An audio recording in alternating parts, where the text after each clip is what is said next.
Presidente, aqui em exercício, deputada doutora Cleide Coutinho, senhoras e senhores colegas deputados, galeria, os telespectadores da TV Assembleia. Presidente, antes de iniciar meu pronunciamento com relação ao tema principal, gostaria só de ratificar mais uma vez e informar a toda a casa que amanhã iniciaremos o ciclo de debates sobre a política estadual de resíduos sólidos. A primeira audiência será no município de Bacabal, às 8h30 da manhã. Nós faremos no mesmo dia, na parte da tarde, no município de Pedreiras, às 15 horas, a segunda audiência pública. E na quinta-feira estaremos em Codó, iniciando a terceira audiência, que será às 8h30 da manhã, e à tarde, na cidade de Itimon, encerrando aí o primeiro ciclo de discussão e debate sobre a política estadual de resíduos sólidos, projeto de lei da nossa autoria que encontra-se nessa casa, além de termos também um painel exclusivo debatendo e discutindo sobre o plano estadual de resíduos sólidos do estado do Maranhão.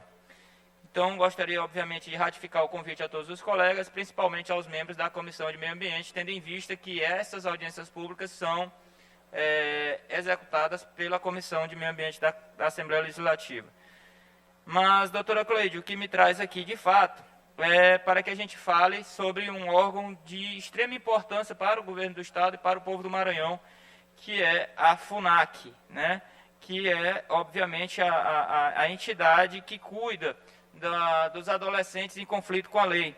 Gostaria de destacar aqui alguns pontos iniciais, principalmente naquilo que diz respeito às ações da FUNAC, às ofertas dos serviços e aquilo que ele tem feito no seu papel de reeducar os adolescentes.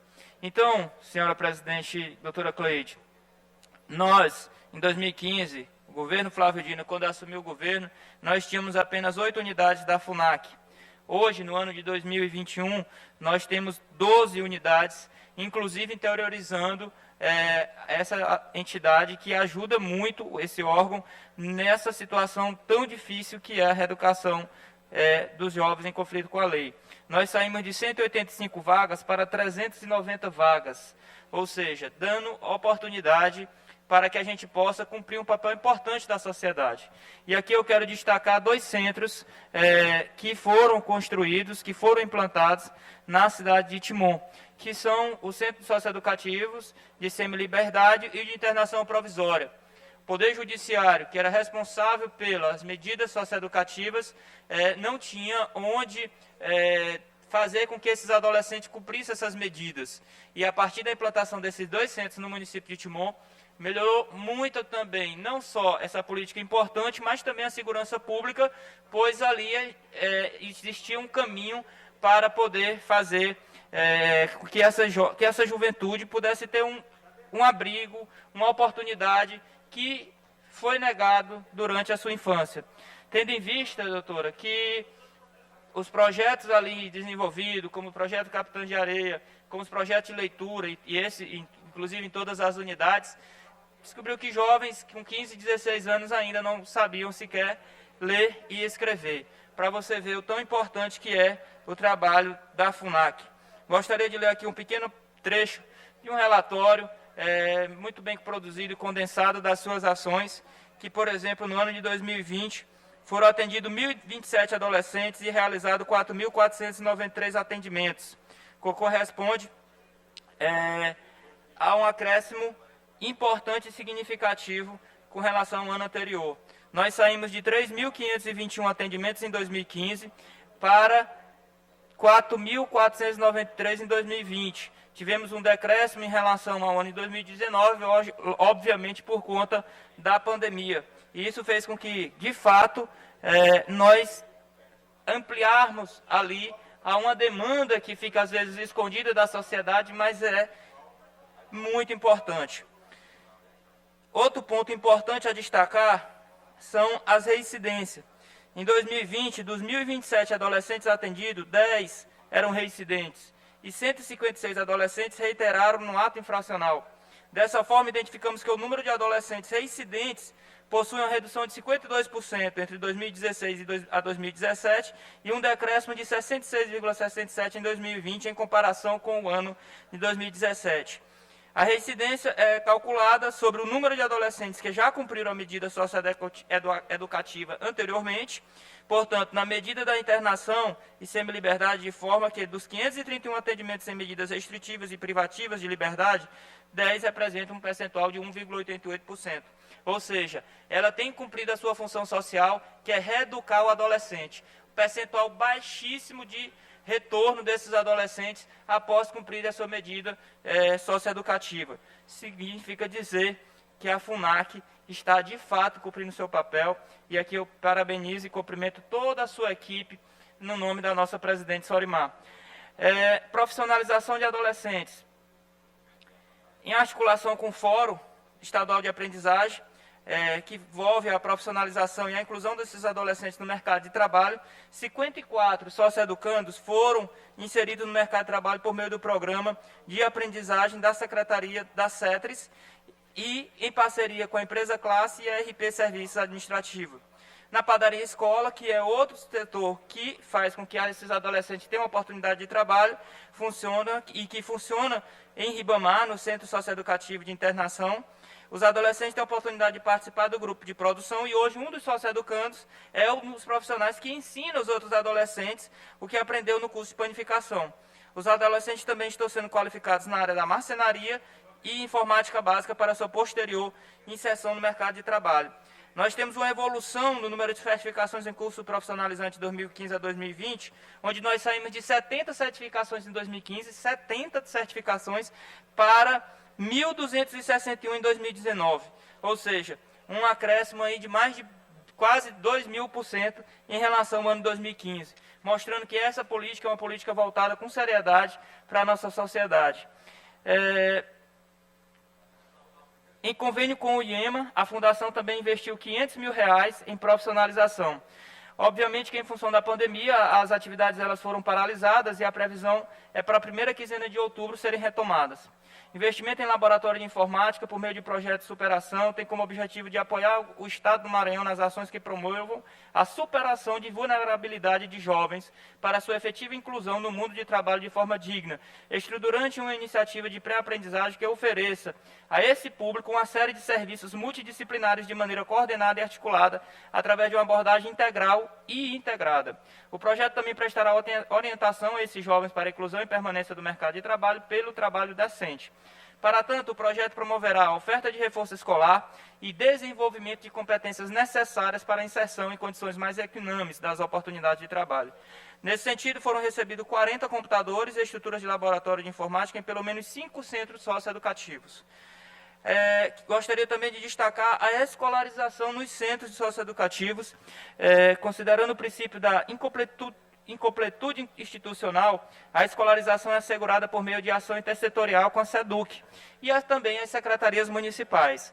As unidades desenvolvem projetos de leitura, aquilo que eu me referi no início do meu pronunciamento, atividades pedagógicas suplementares de encanas socioeducativas, preparação para o Enem e participação do concurso de redação da DPU e a CMDH, além das aulas virtuais em parceria com a SEDUC. A FUNAC se utilizada da modelagem de educação de jovem e adulto, considerando a defasagem da idade série de seu público. Os adolescentes foram classificados no concurso do Cordel sobre os 30 anos do Estatuto da Criança e do Adolescente, realizado pelo Conselho Tutelar e qualificados em primeiro e segundo lugar no concurso de redação com o tema ECA 30 anos, Educação e Inclusão da OAB Maranhão.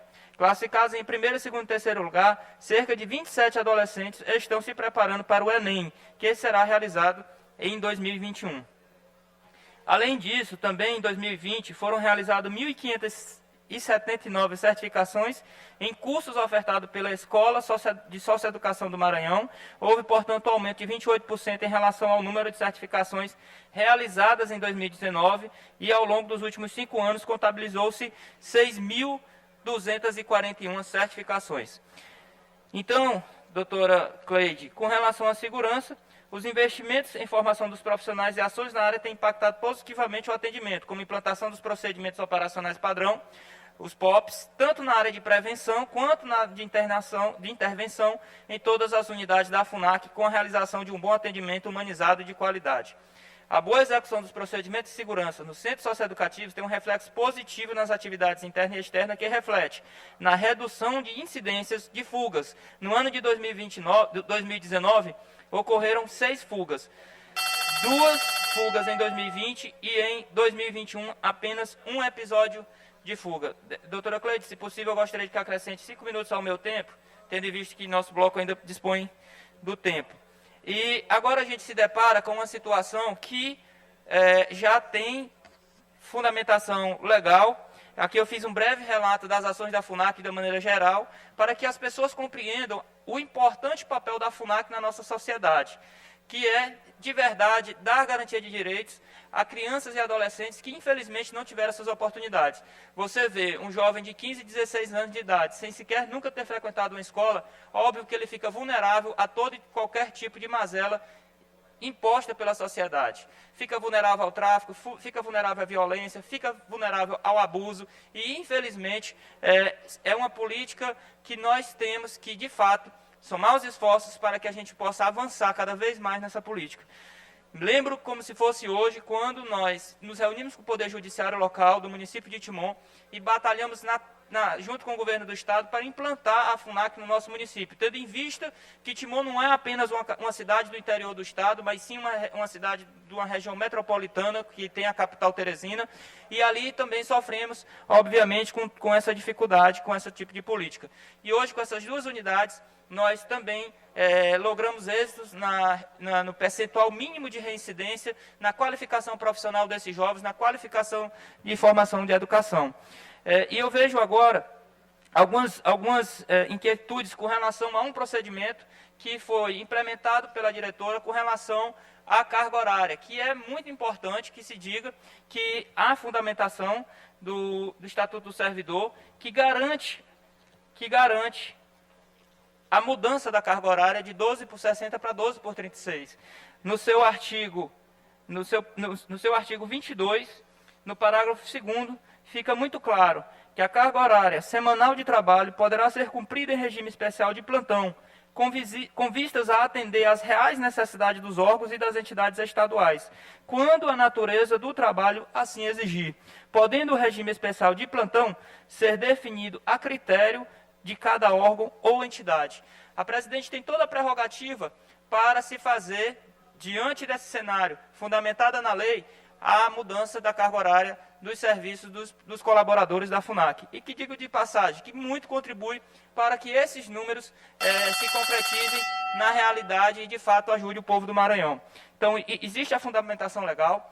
O secretário Francisco Gonçalves ontem se reuniu com esses servidores e hoje a presidente Sorimar também se reunirá com esses servidores. O que nós não podemos permitir é o uso político dessa situação e uma política tão séria, social, que atende à população do Maranhão. Esse tipo de situação nós não vamos permitir, tendo em vista que a FUNAC é um patrimônio da população do Maranhão, nós temos que preservá-la e incentivá-la e potencializá-la. A demanda necessária da carga horária que a presidente Sorimar implantou se faz necessário para a efetivação da qualidade dos serviços e atendimentos, se faz necessário para que os monitores e os funcionários tenham cada vez mais próximos dos menores, dos reeducandos, para que a gente possa cada vez mais melhorar o serviço, não só para aqueles que precisam, mas para todo o contexto da sociedade, para que a gente possa chegar num zero de